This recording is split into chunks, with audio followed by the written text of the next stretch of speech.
Okay, now we're off on video number 3, and this video is going to be all about refraction. You may recall we studied refraction in the Ripple Tank lab last year. Refraction is the bending of light as opposed to reflection and bouncing of light, and because of refraction you get these very strange optical illusions. This is something you may have seen before, a pencil for example sitting in a glass of water. It looks like the pencil is disconnected. What's really happening is that your eye is seeing light coming from the pencil, but the light is moving out of the water into a different media, into air. In the process of moving from one material into another material, the light rays actually bend, and so your brain thinks the material is here, the object's here, but the object's actually a little further down. This is typical if you have an aquarium and you look in a fish tank. You may see fish appear to be in different locations than they actually are. So there are many optical illusions. Here's a really cool picture of a flower in the background. Here's the center of the flower and the leaves. A branch is holding a droplet of water. In fact, it has lots of droplets of water, and each one of those, the droplet of water, the curved transparent materials allowing the light to come through the material, bend and form an image. So we'll take a look at lenses in a little bit of detail. Again, another optical illusion or a refraction consequence. Now, some information we talked about before. This is very important. We're going to use this a lot in this unit. The speed of light, again, is 3 times 10 to the 8 meters per second. That's something you should jot down. That's a quantity we need to know. When we talk about light traveling through different media, again, we want to talk about their frequencies as opposed to their wavelength. They're both important, but the frequency is the key thing. We really want to realize that the color or wavelength of light, or the characteristics of light, are really determined by the frequency, not the wavelength. Now, when we look at our equation, the speed of light is d over t. That's our definition of speed, distance and time.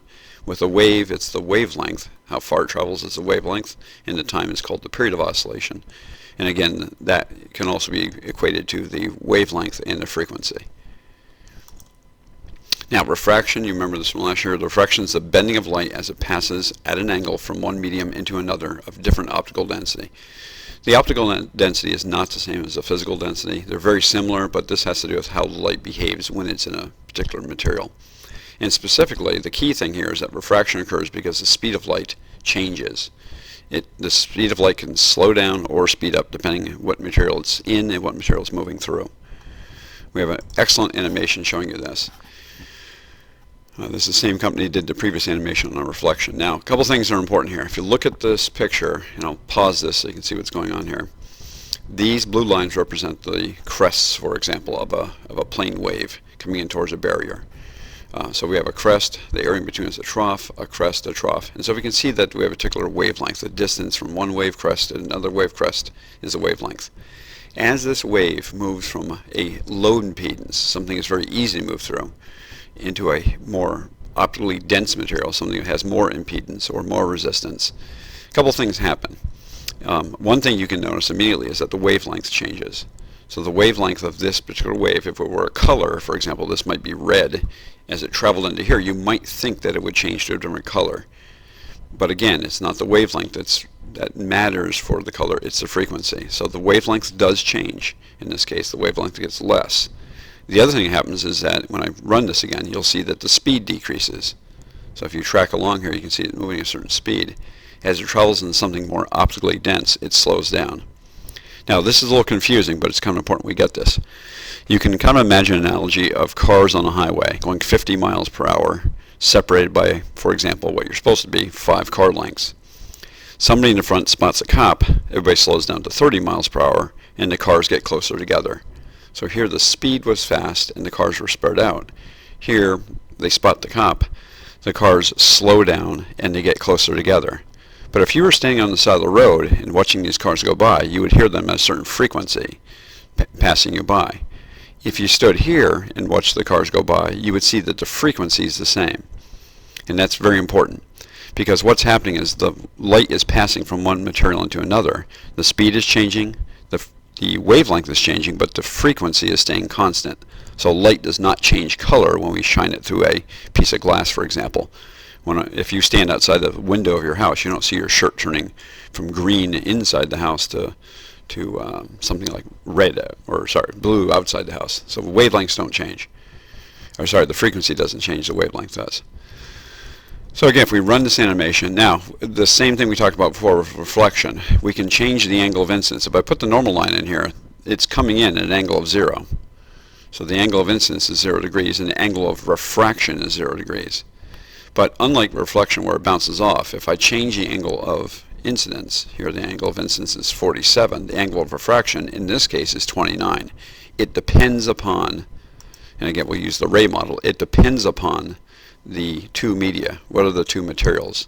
So how much bending occurs and how much the speed changes depends upon the two materials in question. Okay, and we may come back to this animation a little bit, see something else that's kind of important.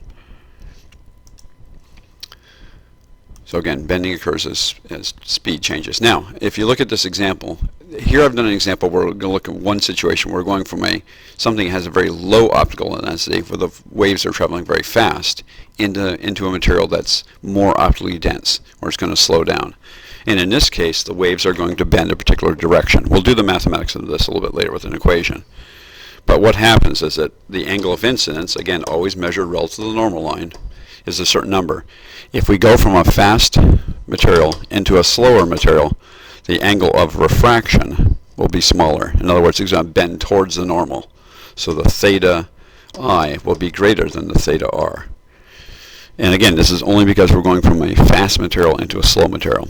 We'll talk about why in just a second. I'll show you that in just a second. The best analogy, and everybody uses the exact same analogy, is the marching band analogy. So we can imagine a marching band, the trumpet players and the oboe players and all these things are all lined up in rows. As the rows approach, so here's the before picture, as the rows approach, what's going to happen is that this is a material that, for example, it could be blacktop. So this is pavement. And pavement provides very little resistance to somebody marching along. So the people marching along here are walking freely. If they were to go into something more difficult to walk through, like deep grass or mud or something, what would happen is that all these people would slow down, but who would slow down first? Well, the person that's going to hit, because they're coming at an angle, the person would hit the boundary first would actually slow down first. And the person would hit the boundary second would slow down next, and people hit the boundary third would slow down later. So what happens is the wave, because people hit this at different times, essentially what happens is that the wave gets the bending or changing direction in different sections first. So these waves come forward, this guy slows down, these guys still move at a regular speed, these guys slow down, these guys move at a regular speed, and the effect is that the wave as a whole changes direction. So the wave originally was going this way, and now the wave changes direction this way. Now, how much it changes direction, again, depends upon the different media. So if you go from something very fast and something very slow, you'll see more bending. But this analogy, and you'll see this if you watch the Bozeman, he has an animation that shows it nicely. Now, we just did the situation where we moved from fast to slow. Obviously, if we go the other way around, if the light is traveling through a material that can go very fast, or sorry, excuse me, if it's traveling some material where it's going very slowly and it travels back, for example, from glass into vacuum, it's going to speed up. And so in this case, the light ray will bend away from the normal. So here we had our theta I and my theta refraction. Well, if it's moving from slow to fast, the theta I will be less than the theta R. So the light will bend the other way. And again, we'll have a mathematical equation in just a minute to show you which way and how much. This is the key page. There are 2 or 3 statements here are kind of the key things to understand. The amount of bending is determined by how much the speed changes. So the greater the change in speed, the more bending occurs, or more refraction. The amount of refraction, therefore, is proportional to how much speed change there is. Now, what determines the amount of speed change? Well, it depends upon the materials. We'll come back to that a little bit later. Different materials bend things differently. So here's light traveling through vacuum, empty space. It's going to travel into some material. Now, if it travels into air, it's slowed down hardly at all, and it essentially goes straight through. There might be a tiny bit of bending as it travels into the air, and then a tiny bit of bending as it travels back out of the air, back into vacuum. If we go from vacuum into water, obviously the water is going to be more optically dense, so you'll get more bending towards the normal as it's going into something more dense, and then it bends back the other way as it comes back into vacuum. So it's going to slow down and then come out and speed up. So water has a moderate amount of bending refraction. Diamond has one of the reasons why diamond is so expensive and why it's used for jewelry is because of what it does to light optically. So if we were having light traveling through vacuum and hit diamond, well, diamond bends light a lot. It slows the light down quite a bit, and then the light will speed back up to its original speed as it goes back into vacuum. We're not going to worry about metamaterial behavior. That's not something you need to know. But again, all our angles are measured relative to normal lines. Now, how we do this is a property known as index of refraction. It's essentially a constant for the material. And the index of refraction of some material, n sub x, is a ratio of the speed of light through vacuum, which is a constant, divided by the speed of light through that material. So I'm using x as the material, and c as the speed of light, and v is vacuum. And if you look at this, because the speed of light through vacuum is always 3 times 10 to the 8, and because the light can never go faster than that number, the n value is always going to be greater than 1. So anytime you do an n calculation, n is always greater than 1. If it's air, it's almost exactly 1. If it's diamond, it's 2.42. For other materials, have different constants. And you can do this in the lab. You can actually go in the lab and determine these numbers. So there's a table. We usually give you these numbers. Diamond is 2.42. Water is 1.33. Air, you notice, is almost exactly 1. Zircon, which is the fake diamond, is 1.9. So if you want to find out if your diamond is real or not, you can simply describe a laser, shoot light through it, and see if your fiance is a bum or not. Glass has different indices of refraction. So these are things that we can find in the lab pretty easily. Now, there's a very simple calculation. If we give us 2 of the 3, if we say the index of refraction of water is 1.33, well, that's the speed of light through vacuum over the speed of light through water. We can then find the speed of light through water. So CW has to equal CV over 1.33. And the key here is that, again, speed of light is a constant. And so water slows light down by a factor of 1.33. So the number we're going to get is always going to be less than the speed of light through vacuum. So water slows light down a little bit. Now, it turns out, well, we may discuss this a little bit later, it turns out that the index of refraction is actually a function of frequency or wavelength. So it turns out when we say the index of refraction of glass is some number, that's not really true. The index of refraction of glass or some material may depend upon the color of light we're shooting through. So when we say it's 1.58 for index of refraction, well, we're saying, well, it's 1.58 for this wavelength. It's 1.58 for this wavelength. So different wavelengths have different indices of refraction. We don't really worry about that. So we'll say glass has a particular index of refraction, but it's really a function of wavelength. And this is why we get dispersion. When we send white light through, the light will actually bend slightly differently because of the index of refraction. Glass is not one number. It's one number for red. It's a different number for orange, yellow, violet. And so we get our familiar Roy G. Biv. This is known as dispersion. And of course, it's the Pink Floyd Dark Side of the Moon album cover, which everybody loves. Now, this is the key law. This is called Snell's law.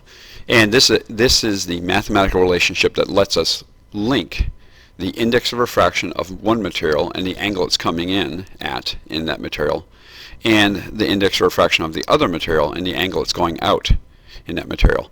So this NA sine theta A equals NB sine theta B. Some people use numbers, 1, 1, 2, 2, but I use A's and B's. It doesn't really matter. I always call A the one it's in and B the one it's going into. And again, notice that all of our angles are measured relative to the normal line.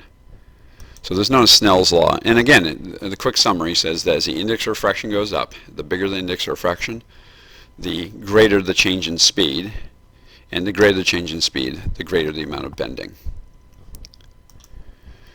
Then it's simply a matter of doing calculations, and this is basically plug and plug. We look up values and we say, okay, index of refraction of air is about 1.00. The index of refraction of glass is about 1.50, and again, these vary by material. If I send this light in at 30 degrees, what angle is it going to come out at? Well, the first thing I do is I'm going for something that has a low optical density and to a higher optical density, so I know that it's going to bend towards the normal, because I'm going from N low into something with N high, so I know it's going to slow down. So the speed will decrease, the C will go down, and therefore we're going to have towards the normal. Okay. Now when I do the calculation, we plug in the NA sine theta A and B sine theta B, and we solve for theta B. Just obviously a couple things. Make sure your calculator's in degree mode, and we'll get a number, and that number will be something less than 30. So you do the calculation, and I don't know the numbers, I don't have the calculator here, but let's say the angle comes out to be 18 degrees. That's just an estimate. So that means my angle now will be something less. So instead of the light traveling straight through, the light will bend towards the normal. So Snell's law allows us to do the calculation to get the actual how much it bends. We can bend, again, towards the normal or away from the normal. So sometimes we give the indices and we calculate the angles. Sometimes we can measure the angles and calculate the indices. Again, it's a very simple calculation.